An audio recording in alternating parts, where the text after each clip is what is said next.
রাষ্ট্রীয় পদ পদবি নেওয়ার জন্য তারাই যথেষ্ট, তারাই স্মার্ট, তারাই অগ্রাধিকার, তারাই যোগ্য, তারাই বেশি জানে, তারাই শিক্ষিত, তারাই আধুনিক। ঠিক যে ঠিক করে বলেন, এগুলাই ধ্বংসের চূড়ান্ত নমুনা। এই ধ্বংস থেকে বাঁচতে হবে, এই দৃষ্টি থেকে আমাদেরকে বেরিয়ে আসতে হবে। আত্মাকোয়া চ্যানেল, সত্যের সন্ধানে। রাসূল সাল্লাল্লাহু আলাইহি ওয়াসাল্লাম হলেন এই পৃথিবীর শ্রেষ্ঠ মহামানব, এবং তিনি যখন এই পৃথিবীতে আগমন করেছেন তখন অমানিসা ঘোর কালো অন্ধকার এই অবস্থা থেকে গোটা বিশ্ববাসীকে একটি আলোর মেসেজ দেওয়া হয়েছিল। রাসূল সাল্লাল্লাহু আলাইহি সাল্লামের শ্রেষ্ঠত্ব, তার নবুয়তের পরিধি এটা অত্যন্ত ব্যাপক। যেমন মুহাম্মদ রাসূলুল্লাহ সাল্লাল্লাহু আলাইহি সাল্লামের নবুয়তের পরিধি হচ্ছে গোটা ওয়ার্ল্ড। অন্য সময় এট এ টাইম একাধিক নবীর আগমন ঘটেছে, কিন্তু সারা ওয়ার্ল্ডে মুহাম্মদ রাসূলুল্লাহ সাল্লাল্লাহু আলাইহি সাল্লামের নবুয়তের সময় আর কোনো নবী ছিল না। সুবহানাল্লাহ বলেন। আবার টাইমিংটা হচ্ছে কিয়ামত পর্যন্ত।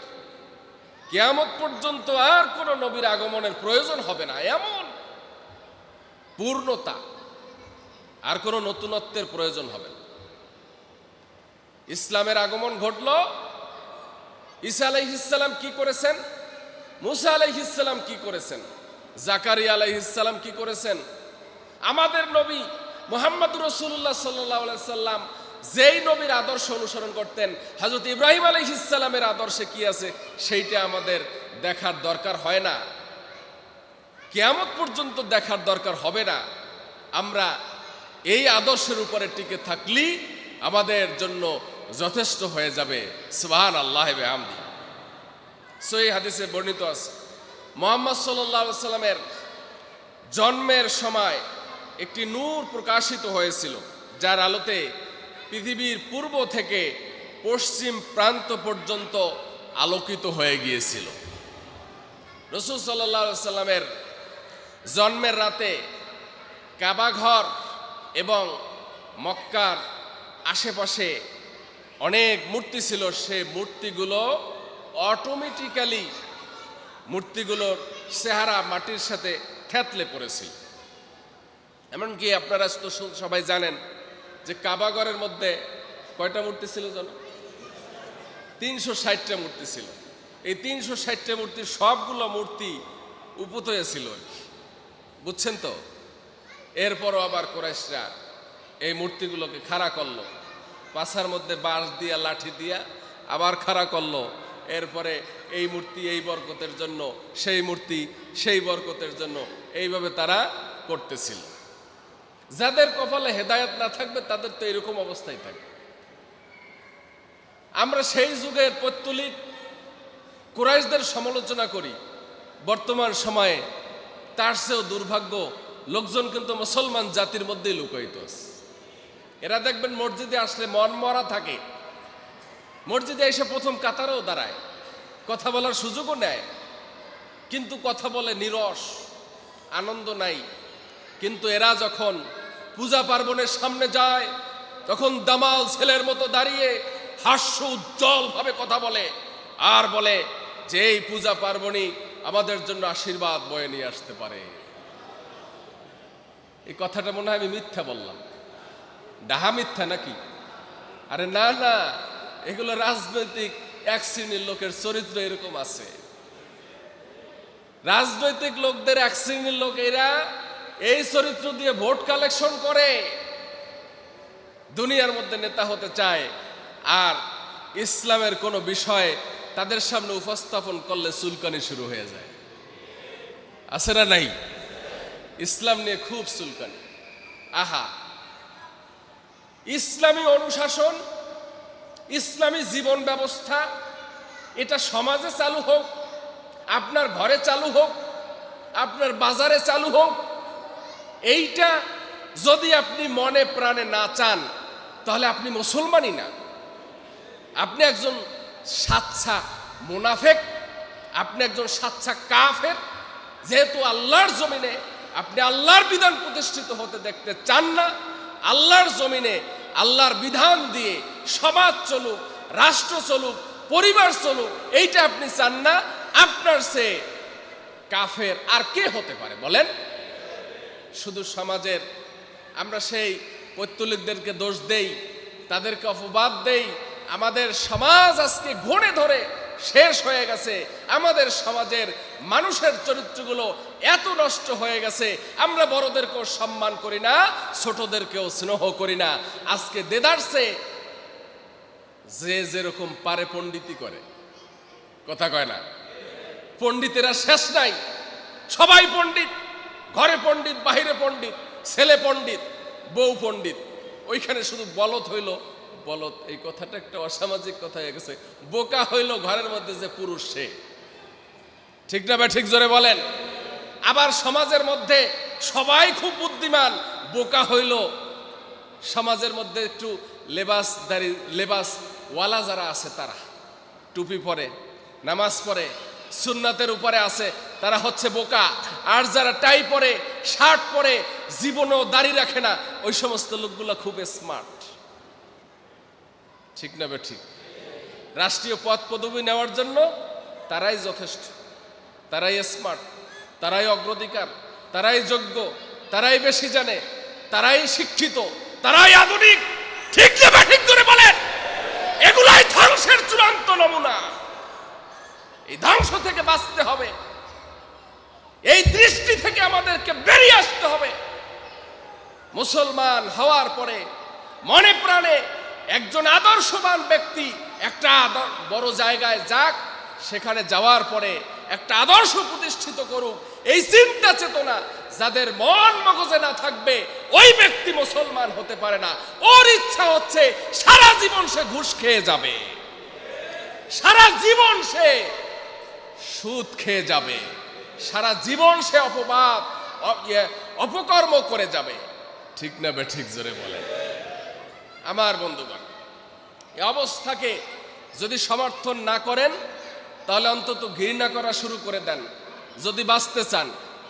ঘৃণা যদি না করেন আর যদি বাহবা দিতে চান, বাহবা দিতে থাকেন, তাহলে ওই অপকর্ম ব্যক্তি এবং আপনি আমার মধ্যে কোনো পার্থক্য থাকবে না।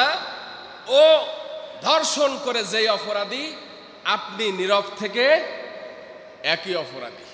ও রাষ্ট্রীয় সম্পদ চুরি করে যে অপরাধী, আপনি নীরব থেকে সেই একই অপরাধী। আপনার এলাকায় কোনো একটা চুরির ঘটনা আপনি জানেন, আপনি নীরব থাকলেন, আপনি এই চুরি করার অপরাধ যিনি করেছেন তার সাথে আপনি অংশীদার। এর চেয়ে স্পষ্ট কথা আর কিছু লাগবে? কি বলেন, লাগবে? তাহলে আপনারা এই কথা নিয়ে চ্যালেঞ্জ করেন যে হুজুরে কি একটা অযৌক্তিক কথা আজকে বলল, উনি চুরি করছে আর আমি চুরি করি নাই, দুইজনের এক পাল্লায় ওজন দিল। হুজুর দেখছি এইরকম হুজুর দেইনি। একটা ব্যাককলের মতো কথা বইলা গেল। বলেন এই কথাটা কি ব্যাককলের কথা? অপরাধ যে কয় করে আর অপরাধ যে সয়, সমান অপরাধী কিনা? আরো জোরে বলতে হবে, সমান অপরাধী কিনা? এই অপরাধ থেকে আমাদেরকে বেরিয়ে আসা দরকার। রাসূল সাল্লাল্লাহু আলাইহি সাল্লামের জন্ম মুহূর্তে আরব অনারব ভূখণ্ডে বেশ কিছু অলৌকিক সাইন, অলৌকিক ঘটনা ঘটেছিল, যা বিভিন্ন বিশুদ্ধ সিরাত গ্রন্থে বর্ণিত হয়েছে। এ কারণে মাঝে মধ্যে আমাদের কিছু সিরাত গ্রন্থ নিজেদের স্টাডি করা দরকার। সিরাত গ্রন্থ স্টাডি করলে, কারণ রসুলের সিরাত এটা শুরু আছে শেষ নাই। সুবহানাল্লাহ, শুরু আছে শেষ নাই। কারণ রসুলের প্রশংসা করেছেন স্বয়ং আল্লাহ। আল্লাহ যার প্রশংসা করেছেন তার শুরু হবে কোন জায়গা দিয়া, শেষ হবে কোন জায়গা দিয়া, এইটা আমার জানা নাই। আর একটা মানুষ যার মধ্যে কোনো রকম বিষয়ের অপূর্ণতা আপনার জানার আগ্রহ আছে, যা রাসূলের জীবনে নাই, এমনটাও নাই। সেটা রাতের অন্ধকারে হোক, দিনের আলোতে হোক, সেটা গোপন হোক, সেটা প্রকাশ্য হোক, সেটা বাথরুমে হোক, সেটা বাসর ঘরে হোক, সব কিছুর আদর্শ একজন মানুষের মধ্যে লুকায়িত। চিল্লায় বলেন সুবহানাল্লাহ। এমন একজন মহামানব, এমন একজন আদর্শবান মহান সৃষ্টি আল্লাহ পাকের, তার আদর্শ অনুসরণের মধ্যেই আমাদের জন্য কল্যাণ নিহিত রয়েছে। সেই আদর্শের আমরা অনুসরণ করতে চাই কি চাই না, জোরে বলেন। সবাই চাই তো? এখন তাহলে আমি একটা মিছিল দেই, আপনারা বলেন আমার নেতা তোমার নেতা। এই মিছিলের প্রতিধ্বনিও জানে না মুসলমান, দেখছেন? নেতা মানতে রাজি? রাসূল সাল্লাল্লাহু আলাইহি ওয়াসাল্লামকে আপনারা সবাই নেতা মানেন? তাহলে আমার এইটার জবাবটা তো এইরকম হওয়ার কথা না, আমার নেতা তোমার নেতা। হয় না। বোঝা যাচ্ছে যে আমাদের মধ্যে ঈমানের প্র্যাকটিস নাই। ঈমানের প্র্যাকটিসটা করতে হবে ভাই। আল্লাহর নাম নিতে কার্পণ্য করা যাবে না, রাসূলকে নেতা স্বীকৃতি দিতে কার্পণ্য করা যাবে না। সিলাই বলেন আমার নেতা তোমার নেতা। মোটামুটি হয়েছে, ভবিষ্যতের জন্য আপনাদের আরো প্র্যাকটিস করা দরকার। রাজি আছি সবাই? যাই হোক, রাসূল সাল্লাল্লাহু আলাইহি সাল্লামের জন্মের সময় এমন একটি অলৌকিক নূর প্রকাশিত হয়েছিল, যার আলোতে সিরিয়া বুশরা শহরের রাজপ্রাসাদ সমূহ আলোকিত হয়ে গিয়েছিল। এই ঘটনা দ্বারা ভবিষ্যতে সারা দুনিয়ায় ইসলামের আলো ছড়িয়ে পড়ার স্পষ্ট ইঙ্গিত ছিল। ওই রাজপ্রাসাদগুলো যে আলোকিত হয়ে গিয়েছিল, এটার তাবির হচ্ছে যে ইসলামের আলো মাশরিক থেকে মাগরিব, শিমাল থেকে জুনুব, আফ্রিকার জঙ্গলে পর্যন্ত ইসলামের আলো পৌঁছে যাবে। সুবহানাল্লাহ।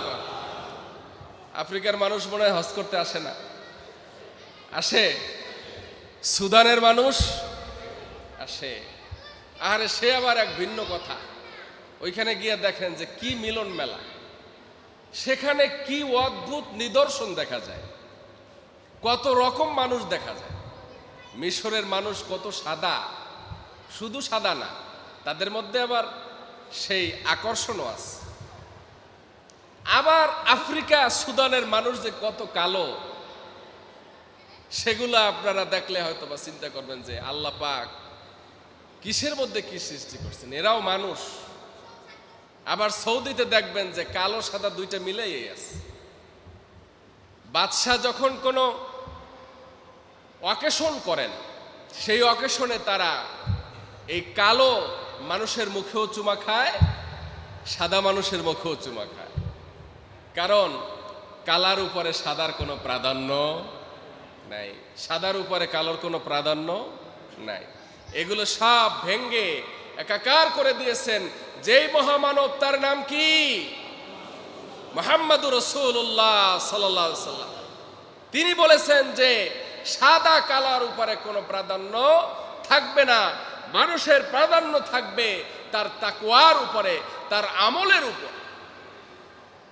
রাসূল সাল্লাল্লাহু আলাইহি সাল্লামের মহব্বতের অনেক সাহাবী ছিলেন, যারা ছিল অনেক কালো কুৎসিত, যাদের দিকে বর্তমান সময়ে আমরা তাকালে অরুচি হওয়ার কথা, কিন্তু তাদের পরহেজগারি তাকওয়া আল্লাহর কাছে এতটা মঞ্জুর ছিল যে আল্লাহর কাছে তাদের ডাক ছাড়া কোনো ডাক কবুল হতো না, তাদের আহ্বান ছাড়া আহ্বান কবুল হতো। সুবহানাল্লাহ বলবেন না?